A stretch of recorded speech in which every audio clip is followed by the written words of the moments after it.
Hello दोस्तों, आप लोग को पिछले वीडियो में मैट्रिक्स ऑफ डिटर्मिनेंट्स का यानी पढ़ा दिए थे। हम मैट्रिक्स के बारे में समझा दिए थे और रो कॉलम के बारे में भी समझा दिए थे और था कि मतलब कोटि अभी ये सब बता दिए थे। हम लोग का चल रहा था मैट्रिक्स में, उसका टाइप्स चल रहा था, मैट्रिक्स का प्रकार। तो हम लोग 4 तक पढ़ लिए थे उस वीडियो में। अब इसमें हम लोग 5 से देखेंगे इस वीडियो में।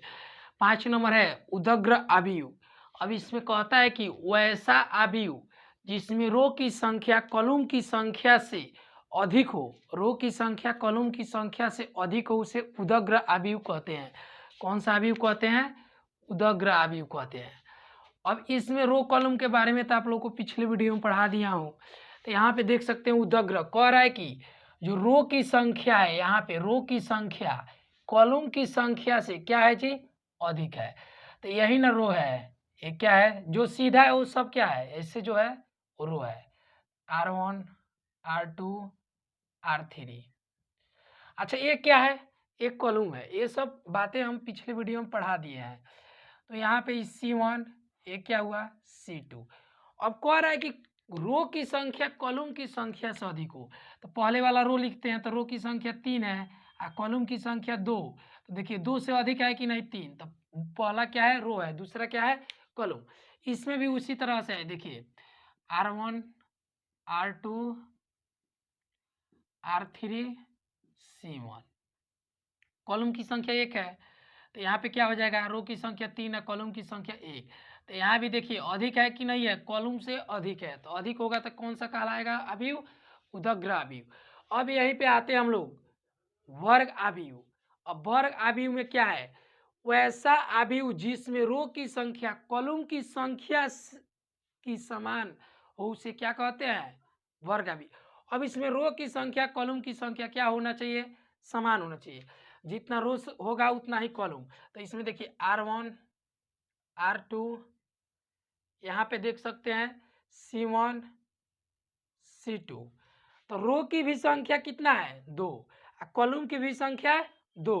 तो जब समान आएगा रो और कॉलम, वो क्या कहलाएगा? क्या कहलाएगा? वर्ग अवयव। एक और देखते हैं एग्जाम्पल्स। मान लीजिए एक हो गया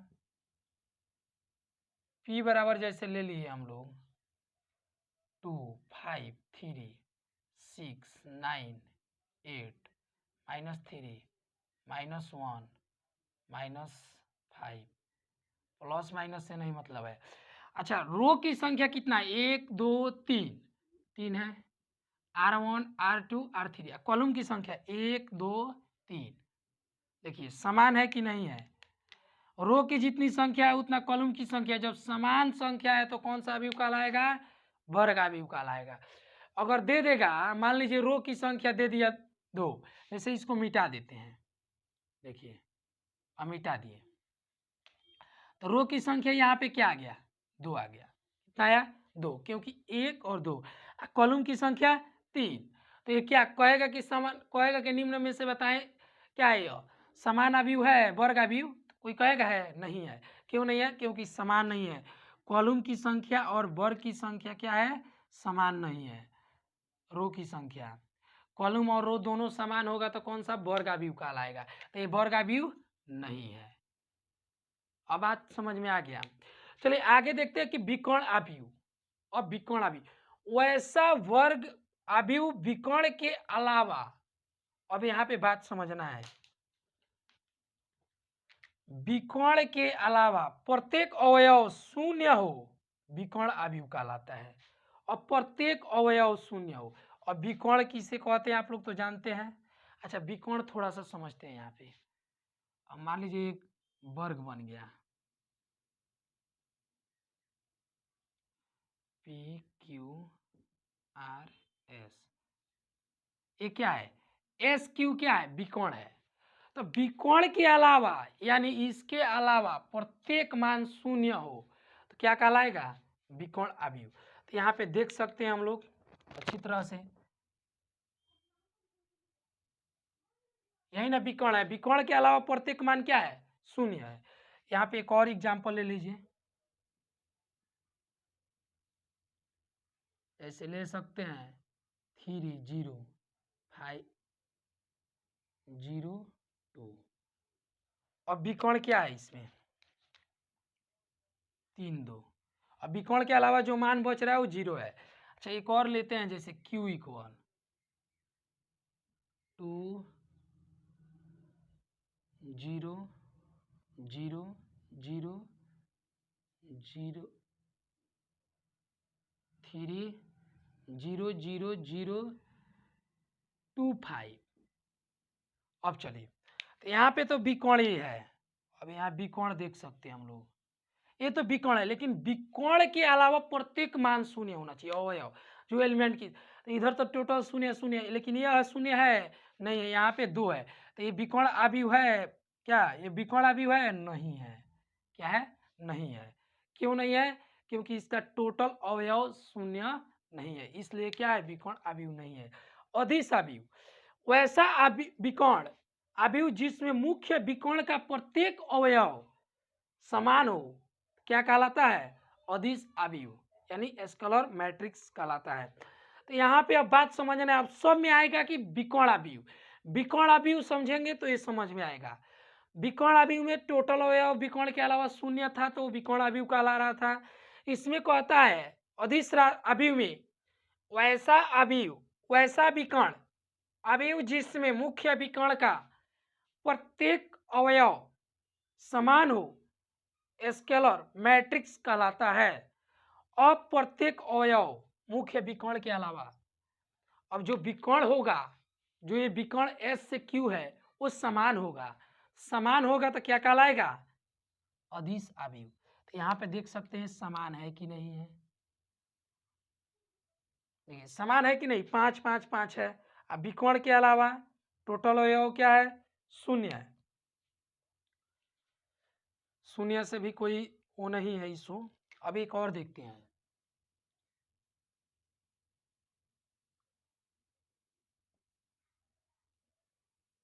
5 0 0 0 2 0 0 0 2। अच्छा ये बताइए यह अदिश अवयव है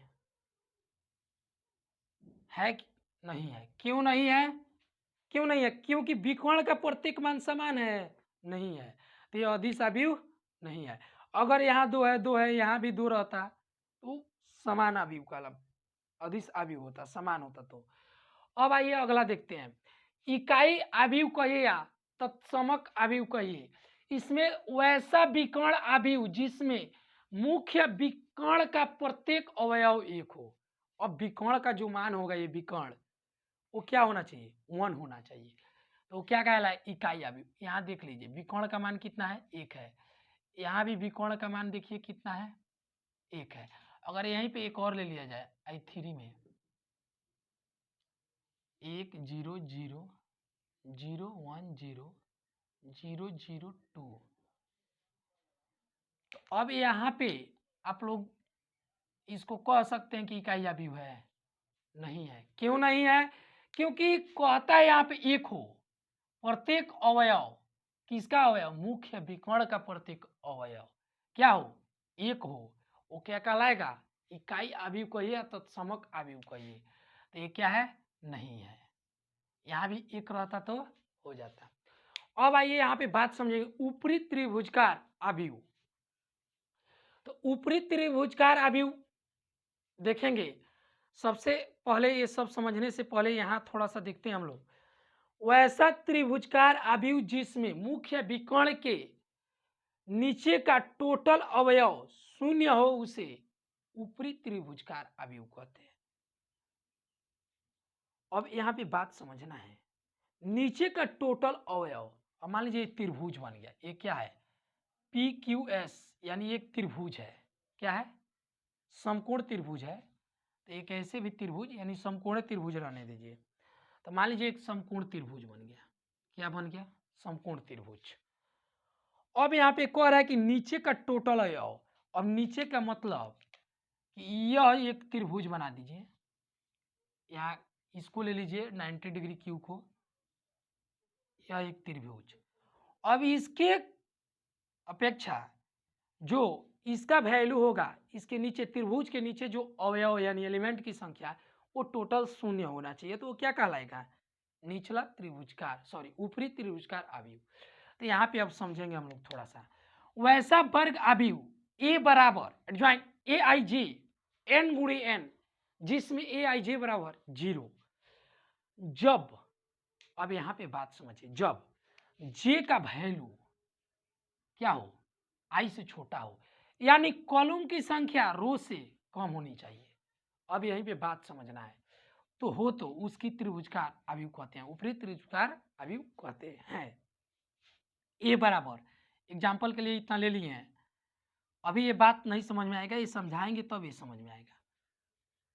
चलिए तो यही ना लिए हैं जी, ए बराबर आई जे, ए आई जे एन गुणे एन, यानी देख रहे हैं यहाँ पे ए आई जे किसके बराबर हो रहा है, 0 के, लेकिन कॉलम से बड़ा रो हो रहा है, यानी जे से बड़ा आई।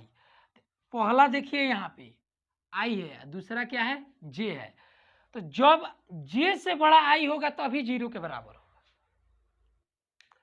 इसमें समान है, इसमें कॉलम की संख्या यानी जे के मान बड़ा है आई से, इसमें जे का मान आई से बड़ा है, इसमें देख रहे हैं कि आई बड़ा है जे से, तो इसका जो वैल्यू होगा 0 होगा, इसका वैल्यू क्या होगा 0, तो 0 होगा, तो यही ना ए 21 है, तो ये 0 हो गया, क्या हुआ 0। ए समान है, यहाँ पे तो छोटा है, चलिए यहाँ पे बड़ा है और आई का मान यहाँ पे बड़ा है, तो इसका भी मान क्या होगा 0। चलिए यहाँ क्या है, बड़ा है, तो इसका भी मान क्या होगा 0। ये क्या है, समान है, तो नो चेंज। अब आए बात समझ में कि इन तीनों का वैल्यू चेंज हुआ, क्यों चेंज हुआ, कह रहा है यहाँ पे आई ए आई जे इक्वल 0 जब जे से बड़ा आई हो, तो बड़ा है इसलिए 0 हो गया, क्या हुआ 0, क्योंकि यहाँ पे दर्शा रहा है ए आई जे बराबर 0 कब, जब जे से बड़ा आई का मान हो, तो यहाँ पे बड़ा है इसलिए 0, यहाँ भी बड़ा है तो 0, यहाँ भी बड़ा है तो। अब कह रहा है कि ऊपर त्रिभुज नीचे क्या होना चाहिए 0, तो एक देखिएगा एक त्रिभुज बन रहा है कि नहीं,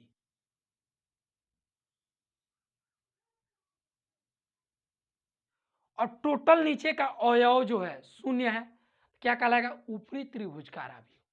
तो यहाँ भी वैसे ही है, देख सकते हैं,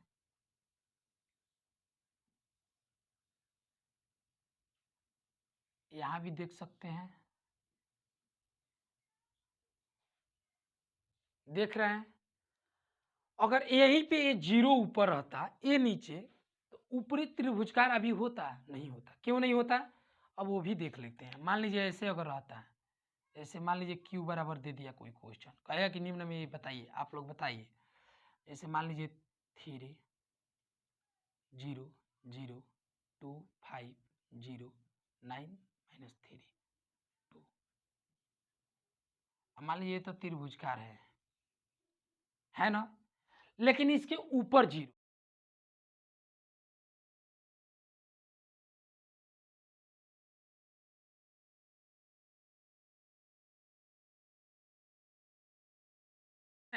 ऊपर 0 है, नीचे त्रिभुज बन रहा है, तो ये है ऊपरी त्रिभुजकार, तो नहीं है, क्यों नहीं है, क्योंकि इसमें नीचे कह रहा है, नहीं जी, तो ये नहीं होगा, ये क्या होगा, नहीं होगा। चलिए अब यहाँ पे समझते हैं, अब ये तो ऊपरी त्रिभुजकार अवयव था, ये क्या है निचला त्रिभुजकार अवयव।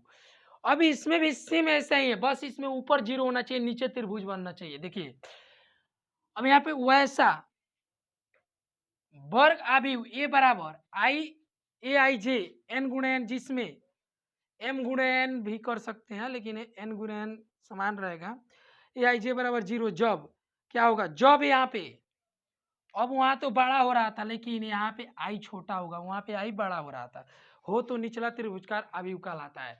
अब यहाँ पे बात समझेंगे हम लोग, अब बात समझिए, वैसा त्रिभुजकार अवयव जिसमें मुख्य विकर्ण के ऊपर का टोटल अवयव 0 हो उसे निचला त्रिभुजकार अवयव कहते हैं। अब बात समझो बाबू, तो अब इसमें नीचे त्रिभुज और ऊपर का टोटल अवयव 0 होना चाहिए, तो यहाँ पे देख रहे हैं कि जब क्या होगा, जब में आई का वैल्यू जे से अब छोटा होगा, तो इसमें अब देखेंगे कहाँ कहाँ आई का वैल्यू जे से छोटा है, तो अब बात समझिए, तो उसका वैल्यू क्या होगा ए आई जे इक्वल 0, समझना है अब, तो यहाँ पे i का मान 1, j का मान 1, तो इसका समान है तो नहीं होगा। यहाँ पे j बड़ा है, यहाँ पे i छोटा है, तो जब छोटा है तो ए आई जे बराबर 0, तो इतना बराबर यहाँ 0 लेंगे। क्या लेंगे? 0। यहाँ देखिए ए 13 यानी जे बड़ा है, जे बड़ा है, आई छोटा है, आई का मान 1, तो क्या होगा? 0 के बराबर। किसके बराबर? 0। यहाँ पे 0 लेंगे। क्या लेंगे? 0।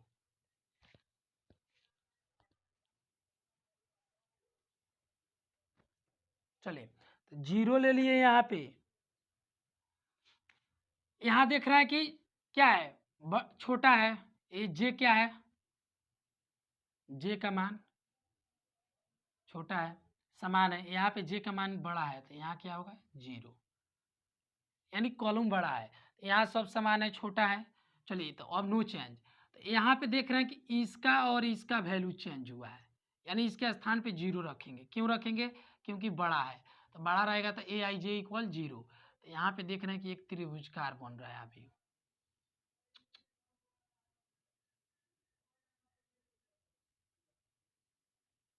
क्या बन रहा है? त्रिभुजकार अभी बन रहा है। ऊपर का टोटल अवयव 0, नीचे का अवयव की संख्या है। तो देखिए त्रिभुजकार अभी बना कि नहीं बना? तो वैसा त्रिभुजकार अभी जिसमें मुख्य विकर्ण के ऊपर का टोटल अवयव 0 हो, उसे निचला त्रिभुजकार अभी कहते हैं। तो अब बात समझ में आपको आ गया कि क्यों कहेंगे। तो यहाँ पे भी देख सकते हैं हम लोग, ऊपर का टोटल अवयव 0, तो त्रिभुजकार अभी यहाँ भी वैसे ही है कि नहीं है? लेकिन अगर यहीं पे मान लीजिए कि ऊपर संख्या नीचे त्रिभुज, यहाँ पे बात समझाएं, इसको कहेंगे अगला त्रिभुजकार है, तो कहिएगा कि है।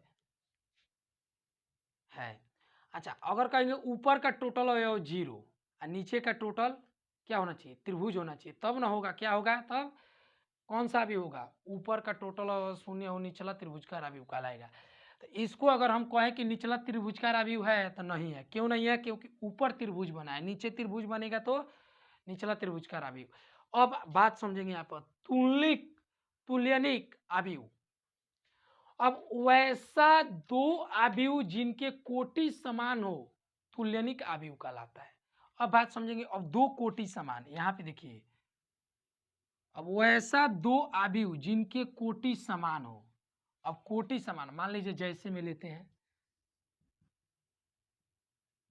ए बराबर मान लीजिए क्या ले लिया जाए? 2 5 3 -3 -1 -5 -2 9 7। एक और ले लीजिए बी बराबर